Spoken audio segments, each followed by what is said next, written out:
नमस्कार मित्रांनो, स्वागत आहे तुमचं प्रथम यूट्यूब चॅनलमध्ये. मुख्यमंत्री लाडकी बहीण योजना यामध्ये महत्त्वपूर्ण या ठिकाणी काही बदल करण्यात आलेले आहेत. त्याच बदलाबद्दल आपण संपूर्ण माहिती आज या व्हिडिओ घेणार आहोत. तर नक्की हा व्हिडिओ शेवटपर्यंत बघा. तुम्ही आपल्या चॅनलवरती नवीन असाल नक्की चॅनलला सबस्क्राईब करा, कारण की आपण अशा प्रकारचे व्हिडिओ तुमच्यासाठी आणत असतो मित्रांनो. चला, कोणकोणते महत्त्वपूर्ण बदल या ठिकाणी करण्यात आलेले आहेत ही संपूर्ण माहिती आपण आता बघणार आहोत. मुख्यमंत्री माझी लाडकी बहीण या योजनेच्या अंमलबजावणीमध्ये सुधारणेसह व्याप्ती वाढवण्याबाबत काही महत्त्वपूर्ण बदल करण्यात आलेले आहेत. दिनांक 12 जुलै 2024च्या नवीन GRनुसार यामध्ये काही महत्त्वपूर्ण बदल करण्यात आले आहेत. त्यामध्ये कुटुंबाची व्याख्या ही पुढील प्रमाणे करण्यात आलेली आहे. कुटुंब याचा अर्थ पती पत्नी व त्यांची विवाहित मुले असा त्याचा अर्थ लावण्यात आलेला आहे.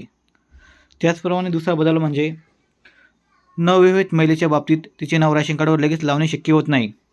त्यामुळे विवाह नोंदणी प्रमाणपत्र असलेल्या अशा नवविवाहित महिलेच्या पतीचे रेशन कार्ड हे उत्पन्नाचा दाखला म्हणून ग्राह्य धरण्यात यावा, हा एक दुसरा बदल करण्यात आलेला आहे. परराज्यात जन्म झालेल्या व ती सध्या महाराष्ट्रात वास्तव्यास असलेल्या महिलांचे महाराष्ट्रातील अधिवास असणाऱ्या पुरुषासोबत विवाह केला असेल तर या बाबतीत त्यांच्या पतीचे जन्मदाखला किंवा शाळा सोडल्याचे प्रमाणपत्र किंवा अधिवास प्रमाणपत्र ग्राह्य धरण्यात येणार आहे. तसेच मतदान कार्ड देखील चालू शकते. त्याचप्रमाणे मित्रांनो, आणखीन एक महत्त्वाचा बदल करण्यात आला आहे. ते म्हणजे महिलांना लाभ घेण्यासाठी पहिल्यांदा पोस्ट बँकेचं खातं या ठिकाणी चालत नव्हते, परंतु आता नवीन या ठिकाणी बदल केल्यानुसार पोस्टातील बँकेचे खाते देखील या ठिकाणी चालणार आहे मित्रांनो. त्याचप्रमाणे पूर्वी ज्यावेळेस अर्ज करत होता त्यावेळेस लाईव्ह फोटो काढावा लागत होता ॲपमधून, तर आता फोटोवरून फोटो काढून देखील तो चालणार आहे. म्हणजे पासपोर्ट फोटो देखील तुम्ही घेऊन त्याच्यावरती तो फोटो काढून अर्ज ऑनलाईन करू शकता.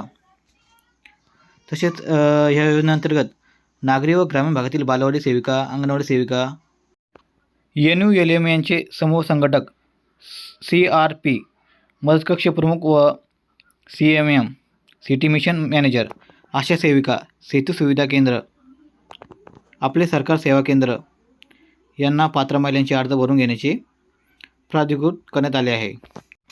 आता नवीन GRनुसार ज्या महिलांना PM किसान, पोषण, त्यानंतर स्वनिधी, GSY, PMVY तसेच अन्य ज्या योजनेमार्फत जे पैसे भेटत होते त्या देखील मला आता या योजनेसाठी लाभार्थी ठरणार आहेत.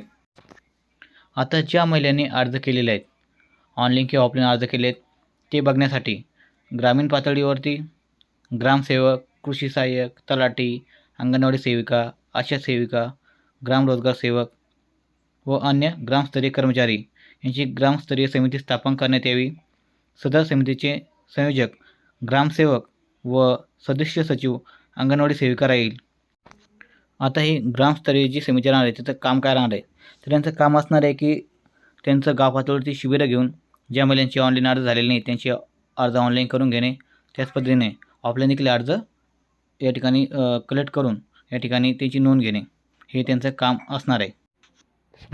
अशा प्रकारे हे नवीन बदल करण्यात आलेले आहेत. याच्यामध्ये महिलांसाठी बँकेचे जे पोस्ट खाते आहेत ते खूप लाभदायक ठरणार आहे, कारण की ज्या महिलांचे खाते नाहीत, पोस्टामध्ये खातं खोलायचं म्हटल्यानंतर लगेच 5 मिनिटांमध्ये खाते ओपन होते. बाकीच्या बँकेमध्ये या ठिकाणी वेळ लागतो आहे, त्यामुळे तेवढा एक वेळ वाचणार आहे.